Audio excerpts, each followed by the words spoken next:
everyone. My name is Elise Blaseg. I will be presenting as a part of a team, the Medical Students as Simulation Educators. Our team includes Ashley Durant, who could not be here today, myself, Peter Franz, and Dr. Valerie Kosmenko. So we're just going to be talking a little bit about what the Medical Students as Simulation Educators looks like for our school. And to get a better sense of that, we need to have a broader understanding of what the U.S. medical school curriculum looks like. So the U.S. relies on a 4-year medical school curriculum to educate future physicians. Traditionally, students will complete 2 years of didactic education, 1 year of general clinical rotations, and a final year of elective rotations to focus on their desired specialty. While each school approaches medical education in a unique way, there are 7 core competencies required for graduation in U.S. medical schools: leadership and innovation, patient care, medical knowledge, communication, practice-based learning and improvement, system-based practice, and professionalism. These are the core competencies that you need in order to graduate from a U.S. medical school. Interestingly enough, teaching and mentoring is not part of the current list, despite the expectation that practicing physicians educate students, residents, members of the healthcare team, and patients on a daily basis. While places like the UK and Canada have programs to support these objectives, there is currently no established curriculum in the US to develop these skills. Upon graduating, and often before, medical students are expected to educate other medical students without any formal training on appropriate education communication skills. Education skills are crucial for physicians to provide patient compliance and improve patient outcomes. Additionally, providers are expected to educate other members of their healthcare team in aspects of patient care. Miscommunication in these settings has potentially devastating repercussions. The healthcare system relies on medical students and practicing physicians to disseminate their knowledge in a relatable and appropriate way. Teaching medical students to teach engenders confidence and skill in one of the most important unspoken competencies. Therefore, our hypothesis for this project is that providing a formal training course, Medical Students as Educators, for the University of South Dakota Sanford School of Medicine students on how to be an educator will better prepare them to fulfill the societal expectation from them as physicians. So we created several didactic modules that student educators would need to complete before beginning their training as student educators. Each of these was specifically designed to provide our instructors and our learners with the best experience possible. Simulation history helps explain the context within which we are working and provide background for the use of simulation in medical education. Learning theories help our educators understand the way students learn to better meet their needs. Simulation modalities give insight into identifying different types of simulation and their appropriate uses. Learning objectives, clearly stating the goals for students who have completed this training so we can develop ways to meet those goals. This brings us to curriculum development, how we meet the aforementioned learning objectives in a way that is understandable and effective. Teaching methods. This module provides instructors with the best ways to apply learning theory to teach our objectives within the framework of the simulation. Assessment. How can we evaluate the efficacy of the course for both the learner and the educator? Finally, the SimMan. Teaching instructors how to best utilize their tools during the simulation creates a better learning environment. A thorough understanding of SimMan's features provides a more immersive experience for the learners. This is very important in the context of the actual simulation. After disseminating and helping our student educators complete the learning modules, the volunteer educators were prepped on the scenarios that they would run for their junior classmates. The students were given the completed scenarios ahead of time, and then followed by a roundtable conversation of the details with the faculty member. Building on the foundation of the training modules, these educators talked through anticipated hurdles for the learners, items to focus on during feedback, and the equipment being used. Next, let's focus on the junior classmates who would participate in the scenarios. First, they were given a pre-test prior to the simulation to assess for baseline knowledge. Second, The learners were formed into groups of 3 to 6 and introduced to the rooms where the student educator and simulation mannequin was present. The learners were given some patient background and then allowed to start the scenario.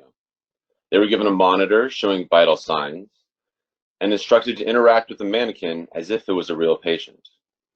For simulations where the patient was lucid, generally the student educator would answer learner questions while at the same time adjusting the vital signs in response to chosen therapies by the students in order to guide them towards the correct diagnosis. For example, during a case of heart arrhythmia, the student educator would indicate an aberrant ECG signal on the monitor while voicing appropriate distress from the patient. Should the learner choose the incorrect therapy, the condition would worsen or simply remain the same, and if the correct therapy decided upon, the aberrant rhythm would resolve and there would be a verbal feedback from that educator that, quote, "I feel a lot better," end quote. It is important to note that there was a faculty member present in case of any issues. Third, at the completion of the scenario, the group entered a debriefing period.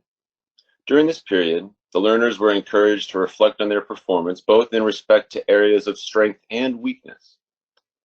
The student educator guided the conversation, offering insights both in respect to real-life examples and pertinent board questions that tied to the case.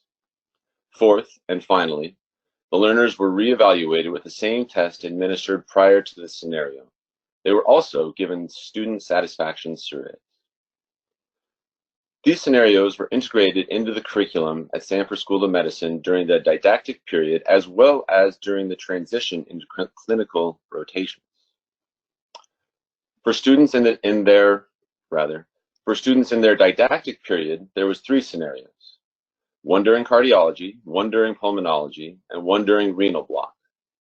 The topic of the scenarios were supraventricular tachycardia, pulmonary embolism, and fluid overload, respectively. The scenarios were intended to connect the basic science concepts to future clinical application and timed towards the end of the system block so students had a platform of knowledge to work from. For students entering their clinical rotations, there was 4 scenarios: unstable atrial fibrillation, anaphylaxis, septic shock, and widespread burn. The scenarios were built in such a way so that the concepts covered built on one another and increased in complexity over time. The simulations were run during the orientation week at the commencement of the clinical years and intended to help prepare students for simulations they would soon be encountering.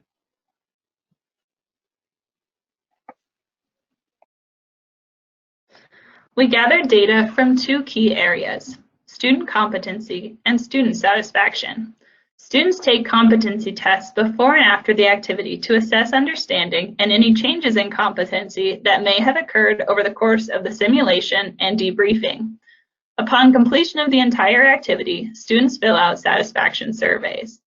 The results from these 2 areas were encouraging and helpful in guiding the project. As you can see, the scores from the competency tests were nearly identical in the faculty-led and student-led groups. The faculty-led group began with a pre-activity score of 41.67 and a post-activity score of 72.81. The student-led group ended with a slightly higher end score, going from an average pre-activity score of 44.43 to 75.71. This minute difference in overall higher score could be explained by a higher pre-activity score. However, the data shows that there was no significant difference in learning outcomes between the groups taught by faculty and those led by a student instructor. The feedback gathered from the student satisfaction surveys demonstrated that overall, learners are very pleased with the student-led instruction. Students were asked to rate their experience on a scale of 1 to 5, with 5 being the highest. The survey included the following topics: were learning objectives identified prior to the start of the session, and were those objectives met? Was the orientation to the simulation center adequate preparation for the simulation? Was the session well organized, and was it realistic?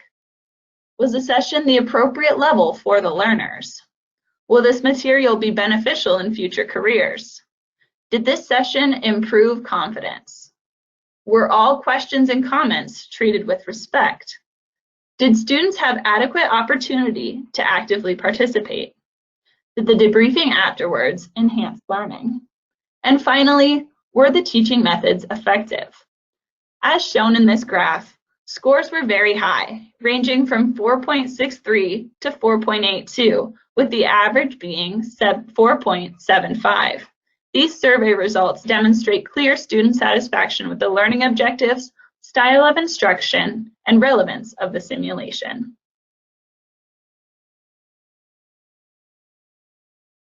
Our preliminary data indicates that using medical students as simulation educators can both prepare students to be effective educators and provide a high-quality teaching experience to learners at the same time. As emphasized in the results section, the faculty-led and student-led scores are extremely comparable. This is important because it indicates that student educators provide a very high quality of education comparable to that of faculty educators. In addition, the feedback from the student educators was quite positive, and it will be informative to receive more data from those students over time. Overall, the project was met with positive feedback, and the content received consistently favorable reviews. In addition, the qualitative feedback that we received from the learners was that they enjoyed having a fellow student guide them through the simulations.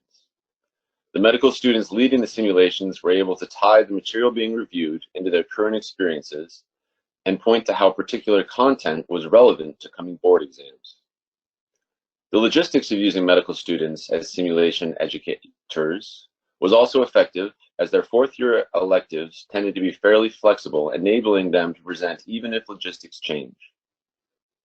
For the implementation of the system, it was helpful to have students participate in the development of the curriculum, as they could also serve as spokespeople for the project and help find volunteer educators. Initially, there was some resistance to students volunteering to run simulations, but after a few bold leaders stepped up, the resistance seemed to decrease and more students volunteered to participate. For the assessments, as we covered, there was a pre-test and a post-test that bookended the simulations where the students were assessed for knowledge and acquisition and also given the student satisfaction surveys. This information is ongoing and will be compared to legacy data from faculty educators. Some areas of improvement are to optimize the schedules of the simulation to best provide opportunities for upperclassmates to use the project both to enhance their resumes before residency applications and also give them another experience to talk about during interviews. Some of the next steps would include broadening the scope beyond simulations to include such things as student-led PBLs.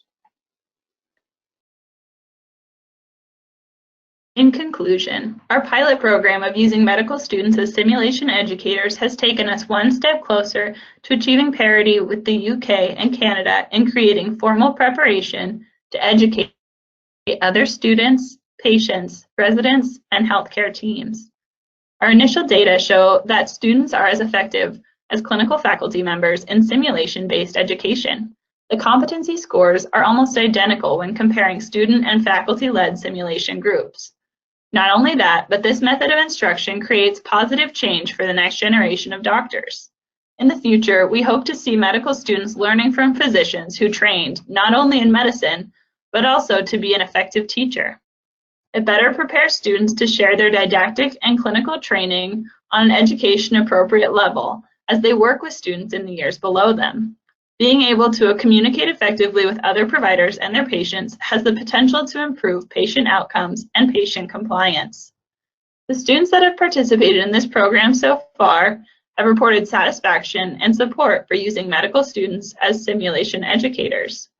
The results from the post-activity survey were extremely positive. From a student perspective, there are huge benefits to being taught by another student. They are closer to the instruction than many of the faculty because they were in that same position just a few years ago.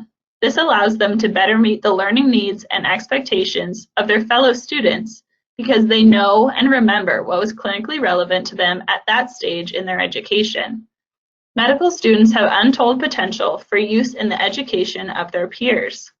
Creating opportunities for them to learn how to teach makes medical students better providers in the future, not only for their patients, but also for the other members of their healthcare team.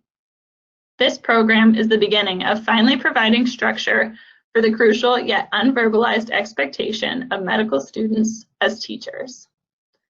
Thank you for your time. We will now take any questions.